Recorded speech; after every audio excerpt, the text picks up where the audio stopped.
নমস্কার বন্ধুরা, শ্রাবণীর রান্নাঘরে আপনাদের সবাইকে স্বাগত জানিয়ে আমি আবারও একটা রান্নার ভিডিও নিয়ে আপনাদের সামনে চলে এসেছি। আজকের আমি আপনাদের একটা টিফিন রেসিপি বানিয়ে দেখাবো। আশা করি আপনাদের ভালো লাগবে। তার জন্য কিন্তু আমার পুরো ভিডিওটা আপনাদের দেখতে হবে। আর দেখা শুরু করার আগে একটা লাইক দেবেন, সুন্দর একটা কমেন্ট করবেন আর শেয়ার করতে ভুলবেন না। তাহলে চলুন আজকের আমি এই টিফিন রেসিপিটা কিভাবে বানাই সেটা আপনারা একবার দেখে নিন। টিফিনটা বানানোর জন্য প্রথমে আমি এখানে দেখুন গ্যাসটা অন করে একটা কড়া বসিয়ে দিয়েছি। এইবারে আমি কড়ার মধ্যে দিয়ে দেব, দেখুন এখানে আমি রেখেছি ছোট্ট একটা এক বাটি চিড়ে। আর এই চিড়েটা কিন্তু আমি খুব ভালোভাবে একটা সুতির কাপড়ের মধ্যে রেখে ভালোভাবে মুছে নিয়েছি। তার কারণ যেহেতু আমরা চিড়েটা ধুতে পারবো না, সেই জন্য কিন্তু আমি এখানে ভালোভাবে মুছে নিয়েছি। আর আপনারাও কিন্তু চেষ্টা করবেন চিড়েটা খুব ভালোভাবে মুছে নেওয়ার। এবারে দেখুন আমি এখানে দিয়ে দিলাম যে বাটির এক বাটি চিড়ে নিয়েছি সেই বাটিরই কিন্তু হাফ বাটি সুজি দিয়ে দিলাম। এবারে চিড়ে আর সুজিটা প্রথমে এইভাবে গ্যাসটা লোতে দিয়ে খুব সাবধানে আস্তে আস্তে ভেজে নিতে হবে, যাতে চিড়ে আর সুজিটা খুব ভালোভাবে ভাজা হয়ে যায়। আমি রান্নার শুরুতে আপনাদের একটা কথাই বলবো প্রতিদিনের মতো, যে প্লিজ আমার ভিডিওটা আপনারা টেনে টেনে দেখবেন না, পুরো ভিডিওটা দেখুন, আশা করি আপনাদের ভালোই লাগবে। দেখুন আমি কিন্তু এইভাবে গ্যাসটা লোতে দিয়ে একটু সময় ধরে আমি চিড়েটা আর সুজিটা ভেজে নেব। চিড়ে আর সুজিটা এখানে দেখুন খুব ভালোভাবে কিন্তু আমি এখানে ভেজে নিয়েছি। খুব বেশি সময় ধরে কিন্তু এটা ভাজিনি, প্রায় 1.5 থেকে 2 মিনিট ধরে আমি কিন্তু চিড়ে আর সুজিটা ভেজে নিয়েছি। আর এইটুকু সময় ভেজে নিলেই যথেষ্ট। দেখুন এটা কিন্তু ভাজা হয়ে গেছে। এইবারে আমি এটাকে নামিয়ে আলাদা করে একটু ঠান্ডা হতে দেব। এটা আমি আলাদা একটা জায়গায় নামিয়ে নেব এবং একটু ঠান্ডা হতে দেব। চিড়ে আর সুজিটা আমি এখানে ভেজে একটু ঠান্ডা হতে দিয়েছি। আর ততক্ষণে দেখুন যতক্ষণ ঠান্ডা হচ্ছে ততক্ষণ আমি এখানে একটা আলু রেখে দিয়েছি। আলুটা কিন্তু খোসা ছাড়িয়ে রেখেছি, আর আলুটা মাঝারি সাইজের আলু নিয়েছি। একটা আলুতেই আমার হয়ে যাবে। আপনারা যদি বেশি পরিমাণে করতে চান তাহলে কিন্তু সব কিছু একটু বাড়িয়ে দেবেন, তাহলেই কিন্তু হয়ে যাবে। এবারে দেখুন আলুটা আমি এরকম একটা ছোট গ্রেটার নিয়ে নিয়েছি। আলুটা কিন্তু প্রথমে খুব ভালোভাবে গ্রেট করে নেব। খুব ভালোভাবে কিন্তু আলুটা প্রথমে গ্রেট করে নিতে হবে। দেখুন, আর এই টিফিন রেসিপিটা কিন্তু খুব কম উপকরণে হয়ে যায়, আর খুব কম তেল মশলাতেও, মানে তেল মশলাও খুব একদম তেল না দিয়ে না, যদি ননস্টিকের প্যানে করেন তাহলে একদম কম তেলে হয়ে যাবে। আর আমি যেহেতু এখানে চাটুতে করছি সেই জন্য হয়তো একটু তেল লাগবে, কিন্তু খুব কম তেলে এটা হয়ে যায়। আর হেলদি ব্রেকফাস্ট দেখবেন এই গরমের সময় কিন্তু ভীষণ ভালো লাগে। এইভাবে আপনারা একদিন বানাবেন। আর কথা বলতে বলতে দেখুন আমি কিন্তু এখানে আলুটা গ্রেট করে নিচ্ছি। আর এইভাবেই কিন্তু আলুটা প্রথমে একটু গ্রেট করে নিতে হবে। আলুটা আমি এখানে দেখুন গ্রেট করে নিয়েছি, আর আলুটা কিন্তু আমার এখানে গ্রেট করা হয়ে গেছে। এইবারে এই আলুটা কিন্তু দেখুন জল পাল্টে পাল্টে 4-5 বার বা তার থেকেও বেশি একটু সময় ধরে আলুটা ধুয়ে নিতে হবে। যতক্ষণ না পর্যন্ত আলুটা একদম সাদা হয়ে যায় ততক্ষণ দেখুন একটু লাল লাল ভাব হয়ে গেছে আলুটা গ্রেট করার পরে। এই আলুর যে কষটা আছে সেটা কিন্তু খুব ভালোভাবে ধুয়ে নিয়ে একদম ফ্রেশ করে জল পাল্টে পাল্টে এটা ধুয়ে নেবো আমি। এবারে আলুটা ধুয়ে নিয়ে আমি আবারও ফিরে আসছি। আলুটা আমি এখানে দেখুন বারবার জল পাল্টে পাল্টে ধুয়ে নিয়েছি। আর আলুটা দেখতে পাচ্ছেন যে একদম পরিষ্কার সাদা ফ্রেশ হয়ে গেছে। আর এটা কিন্তু জলটা আমি ভালো করে চিপে নিয়েছি, হাত দিয়ে ভালো করে জলটা চিপে নিয়েছি যাতে এর মধ্যে কোনো রকম জল না থাকে। দেখুন এর মধ্যে কোনো রকম কিন্তু জল নেই। এবারে আমি আলুটাকে সরিয়ে রেখে দেব। আর এখানে দেখুন আমি কিন্তু চিড়ে আর যে সুজিটা ভেজে রেখেছিলাম সেটা কিন্তু আমার ঠান্ডা হয়ে গেছে। এবারে একটা মিক্সিং জার নিয়ে নিয়েছি। মিক্সিং জারের মধ্যে কিন্তু আমি এই চিড়ে আর সুজিটা দিয়ে দেব। দিয়ে প্রথমে কিন্তু খুব ভালোভাবে একটু গুঁড়ো করে নিতে হবে। দেখুন এটা কিন্তু মিক্সিতে দিয়ে প্রথমে খুব ভালোভাবে একদম মিহি করে গুঁড়ো করে নিতে হবে। আর এই চিড়ে আর সুজিটা যদি আপনারা একটু ভেজে নেন তাহলে দেখবেন এটা কিন্তু গুঁড়ো করতে সুবিধে হবে। সেই জন্য আমি চিড়ে আর সুজিটা একটু গরম করার মধ্যে ভেজে নিয়েছি। এইবারে দেখুন আমি কিন্তু এটা মিক্সির মধ্যে দিয়ে খুব ভালোভাবে প্রথমে গুঁড়ো করে নেব। চিড়ে আর সুজিটা মিক্সির মধ্যে দিয়ে দেখুন আমি কিন্তু এটা একদম গুঁড়ো করে নিয়েছি। আর আপনারা দেখতেই পাচ্ছেন এটা কিন্তু একদম মিহি পেস্ট, মানে মিহি করে গুঁড়ো করা হয়ে গেছে। কত সুন্দর মিহি করে গুঁড়ো হয়েছে। এবার আমি এটা আলাদা করে সরিয়ে রেখে দেব। আর আমি নিয়ে নেব একটা বাটি।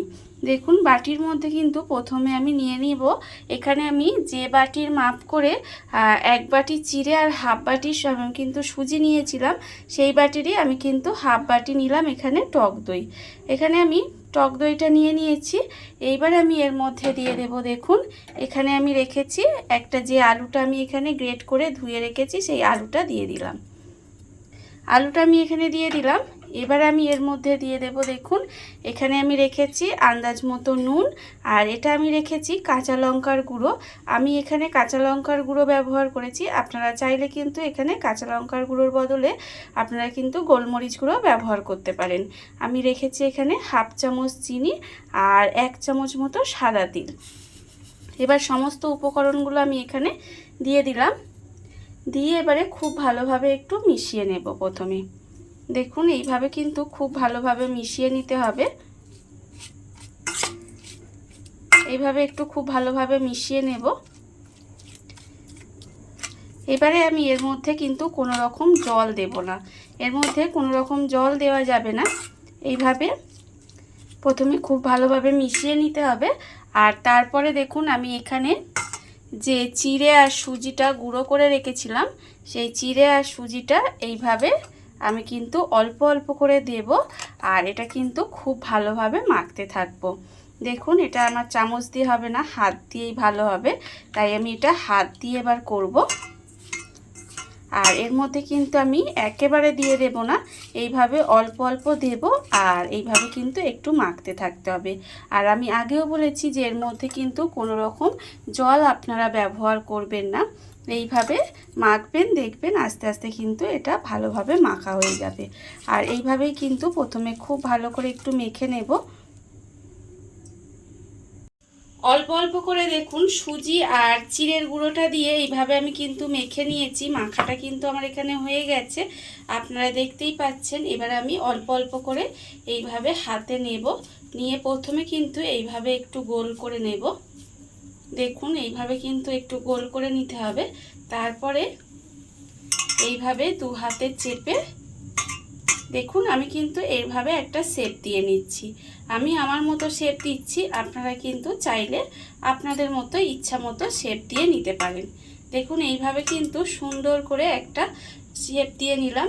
আর এইভাবেই কিন্তু আমি প্রত্যেকটা প্রথমে তৈরি করে নেব। দেখুন আমি আবারও আপনাদের দেখিয়ে দিচ্ছি। আমি কিন্তু এইভাবে ছোট্ট ছোট্ট ঠিক টিক্কার আকারে এইভাবে গড়ে নিচ্ছি। আপনারা আপনাদের ইচ্ছা মতো কিন্তু এটা বানিয়ে নিতে পারেন। এইভাবে হাতে একটু চাপ দিলে দেখবেন এইভাবে চ্যাপটা হয়ে যাচ্ছে। আর একটু ধারটা এইভাবে সমান করে দেব। সমান করে কিন্তু প্রত্যেকটা আমি এইভাবে প্রথমে গড়ে নিয়ে তারপরে ফেরত আসছি। প্রত্যেকটা টিফিন দেখুন আমার কিন্তু এখানে বানানো হয়ে গেছে, আমি এখানে বানিয়ে নিয়েছি। আর অন্যদিকে দেখুন গ্যাসটা অন করে একটা চাটু বসিয়ে দিয়েছি। এবারে আমি চাটুর মধ্যে দিয়ে দেব সাদা তেল। এখানে কিন্তু আমি সাদা তেল ব্যবহার করছি, আপনারা চাইলে কিন্তু এর মধ্যে বাটার বা ঘিও ব্যবহার করতে পারেন। দেখুন এখানে কিন্তু আমি প্রায় 2 চামচেরও থেকেও একটু কম সাদা তেল দিয়ে দিলাম। দিয়ে খুব ভালোভাবে কিন্তু চাটুর গায়ে প্রথমে লাগিয়ে নেব। ভালোভাবে চাটুর মধ্যে লাগিয়ে নিলাম, নিয়ে এবারে তেলটাকে একটু গরম হতে দেব। তেলটা আমার এখানে দেখুন গরম হয়ে গেছে। এইবারে আমি এই একটা একটা করে টিফিন আমি এর মধ্যে দিয়ে দেব। এইভাবে কিন্তু খুব অল্প তেলের মধ্যে দিয়ে একটু উল্টে পাল্টে ভেজে নিলেই কিন্তু দেখবেন খেতে কিন্তু ভীষণ সুন্দর লাগে। এইভাবে আমি দিয়ে দিয়েছি, দিয়ে আমি এক পিঠ হতে দেব। হতে দিয়ে তারপরে কিন্তু এটাকে উল্টে পাল্টে একটু ভেজে নিতে হবে। অল্প তেলের মধ্যে দেখুন আমি কিন্তু টিফিনগুলো এইভাবে একটু উল্টে পাল্টে লাল লাল করে ভেজে নিচ্ছি। আর আপনারা দেখে বুঝতেই পাচ্ছেন যে আমি এখানে কতটা কম তেল ব্যবহার করেছি। আমি আগেও বলেছি যে এতে কিন্তু তেল বেশি লাগে না, অল্প তেলে হয়ে যায়। আর আমি এখানে যেহেতু চাটুতে করছি তাই কিন্তু একটু তেল লাগছে। আপনারা যদি ননস্টিকের কড়া বা তাওয়ার মধ্যে করেন তাহলে দেখবেন এই তেলটাও কিন্তু এতটা লাগবে না। আমার কিন্তু উল্টে পাল্টে লাল লাল করে ভাজা হয়ে গেছে। এইবারে আমি দেখুন এগুলোকে তুলে আলাদা করে রেখে দেব। দেখুন আমি কিন্তু এগুলোকে এইভাবে আলাদা করে তুলে রেখে দেব।